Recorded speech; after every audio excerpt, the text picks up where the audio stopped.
The Vanni Network is a huge thing in the modern lore of FNAF.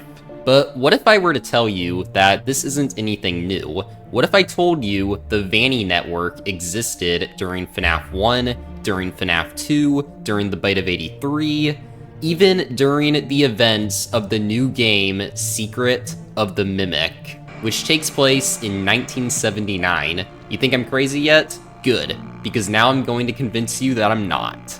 Back in 2019, we were introduced to a new character in FNAF called Vanny, also known as Vanessa, a young woman who is most likely William Afton's daughter, but that's not relevant for today's video. Vanessa was a beta tester for FNAF VR Help Wanted.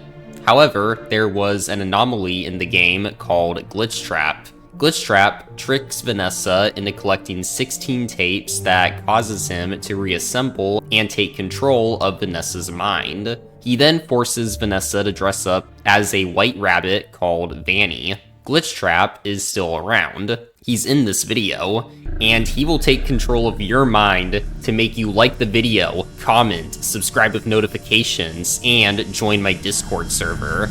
There's no escape. You have to listen to what Glitch Trap says now.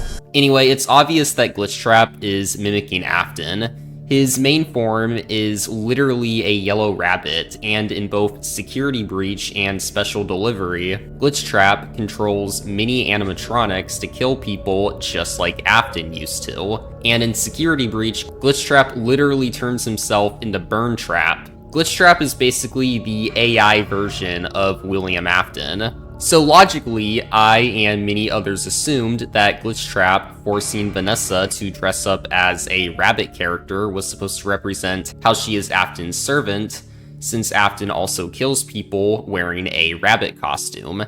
However, this idea seems to have been protested in Ruin, when Cassie is given her very own Vanny mask, something that we find out is used by all the Faz technicians in both Ruin and Help Wanted 2. Vanny is not an Afton-specific thing. Fazbear Entertainment uses it all the time for their projects. I've been wondering about the origins of the Vanni Network and the AR world for a long time. It's a regular thing used by Fazbear Entertainment in the Mega Pizzaplex because we see it get used in a variety of ways in tales from the Pizzaplex stories such as Under Construction, Drowning, and Tiger Rock. It seems like futuristic technology, right? Well, what if it isn't? When playing Help Wanted 2, Glitch Trap never appears in any levels. We only see him in the main hub world. The one level Glitch Trap does appear in is Pizza Party, which does make sense since Glitch Trap is copying Afton's crimes and Pizza Party is a level related to the missing children's incident, Afton's most famous crime. The only other level we hear of Glitch Trap appearing in is FNAF 1. I saw it for the first time today. There was a character I couldn't make out who it was, standing at the end of the hall. I thought it was just bugged out, so I made a note of it and kept playing. But then it was looking in the window. And not like Chica or Bonnie would. It was like it was actually looking in the window, seeing what I was doing. Which again also makes sense since we know from the Silver Eyes and the movie that Afton would often come into the FNAF 1 pizzeria in his Spring Bonnie suit and kill people. The levels Glitch Trap shows up in are specifically levels that are Afton related. The reason I'm pointing this out is because in Curse of Dreadbear, the Vanny mask appears in only one level, Corn Maze. Help Wanted was our introduction to Glitch Trap, and Curse of Dreadbear was our introduction to Vanny. Since Glitch Trap only showed up in levels that made sense for him, shouldn't the same apply to the Vanny mask? A lot of the Curse of Dreadbear levels take place during the 1983 Fall Fest, so with that logic, wouldn't the Vanny mask being in the 1983 Corn Maze mean that the Vanny mask has existed as early as 1983? Which would also mean the Vanni Network existed in 1983. This is not my only piece of evidence either. Last December, Steelwool gave Help Wanted 2 an update. The update was meant to tease Secret of the Mimic, and the way it ended showed MXES being driven away quickly inside of a van. That same van shows up in the trailer for Secret of the Mimic. which pretty much tells us that MXES is going to be in this game, which is not really much of a surprise since, 1, everyone has noticed that MXES looks like a much older machine, and 2, J-Top from Steelwool Studios has confirmed MXES is an old machine. There's always good reference in other movies and television, right, or images of the time periods that you're looking at. That is deliberately supposed to be an older machine. So the Whopper being like a good example of like, hey, here's a supercomputer, right? But it's old. Before computers are like this big. Yeah. Yeah. Interesting. Yeah.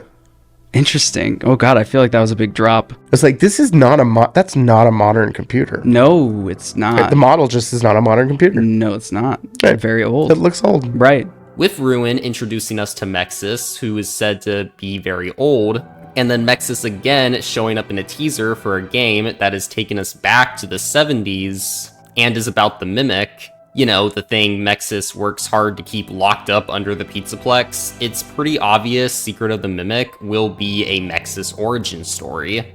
MXES, however, is a program we only ever see in the Vanni Network, inside of the AR world. Whenever we take the Vanny mask off and look back at the real world, MXES completely disappears. He is unable to hurt us. He can only interact with us if we are in the AR world. So if MXES, a program that we only ever see exists in the AR world, also existed in 1979, yeah, I think you all know where I'm going with this. As crazy as it may sound, the AR world seems to have existed as early as 1979, over 5 decades before Ruin. Believe me, I'm just as shocked. Additional evidence is that in the Secret of the Mimic trailer, we see our character use what appears to be an early version of the Faz Wrench. Recently, Daco interviewed Evan from Steelwool Studios, and in that interview, we got a new teaser revealing that this device is called a data diver. Here's what Evan had to say. I'm guessing it's basically might be a mechanic where you can use the data diver to unlock doors and explore and stuff like that. You're not far off. Okay. I think, yeah, absolutely. And it obviously has a more than a passing resemblance to the Faz Wrench.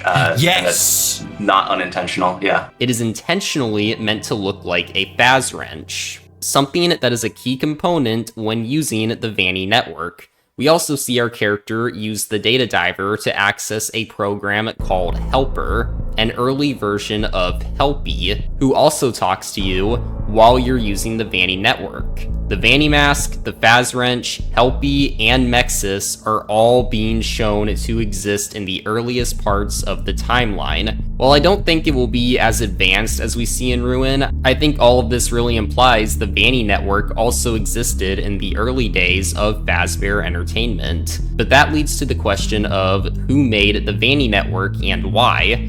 Vanny is interestingly a White Rabbit character.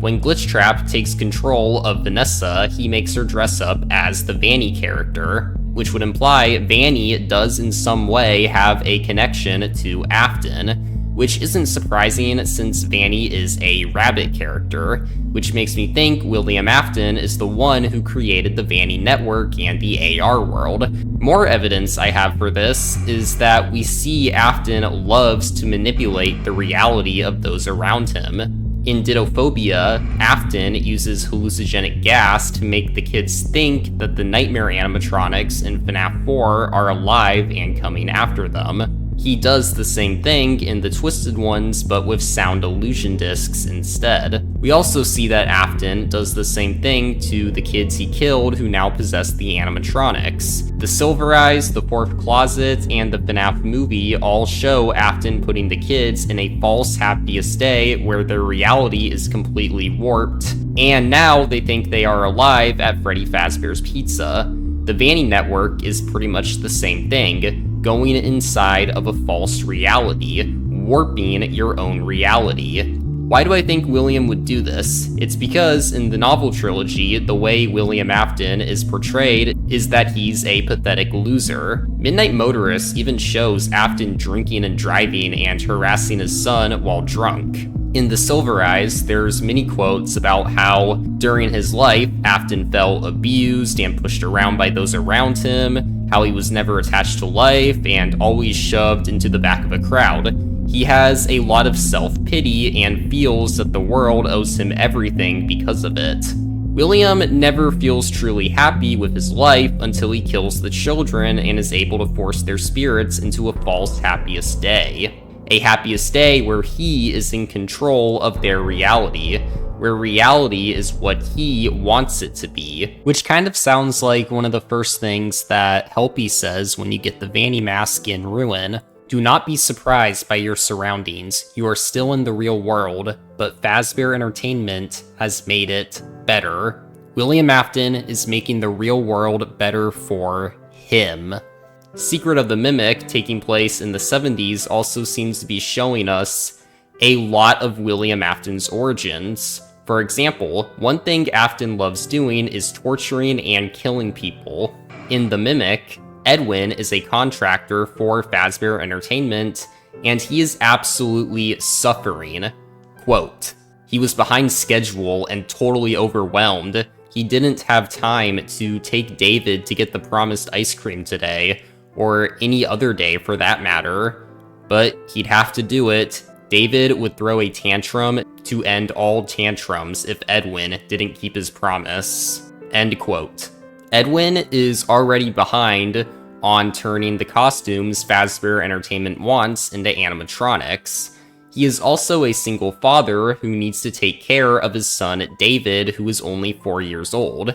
Edwin also has to live in the factory he works at because when his wife Fiona passed away, Edwin knew he couldn't manage a house and a business property at the same time, and since he did his work at the factory, that is where he chose to stay. When Edwin builds the Mimic to have a robot take care of David to make his life a little easier, he ends up 3 weeks behind schedule and loses a bunch of sleep.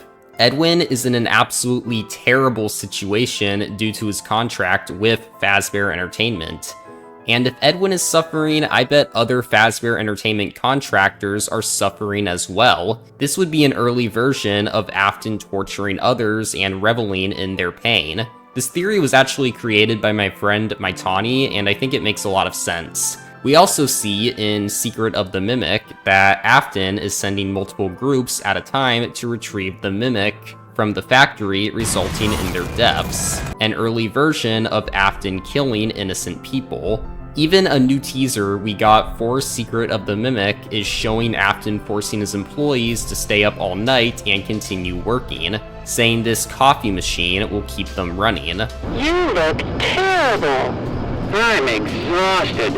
So much to do by morning. All I want to do is sleep. Why sleep when you can stay up latte? Stay up late? No, latte. It's new. For night. Try it. Morning. Did you stay up all night? No, I stayed up latte. After 2 full pots, I'm ready to work. Promotion, here I come! So if we are seeing an early version of the torture William Afton is putting people through, then perhaps we are also seeing an early version of the other thing Afton loves, a false happiest day. When entering the Vanni Network, we have to put on a rabbit mask. William always dresses up as a rabbit character. We then see a completely new reality where we can interact with random objects in new ways, interact with objects only existing in the AR world, and go through things such as walls and overall just do stuff in the AR world that would be impossible to do in the real world. This, I think, is the first time William Afton had created a false happiest day for himself, to make himself feel better about his pathetic and boring life, to make himself feel like he is in a reality where he is special and puts himself into a false happiest day. And I think this will be explored more in June when Secret of the Mimic comes out. Let me know what you think of this theory in the comments, and I'll see you all next week. Bye everyone.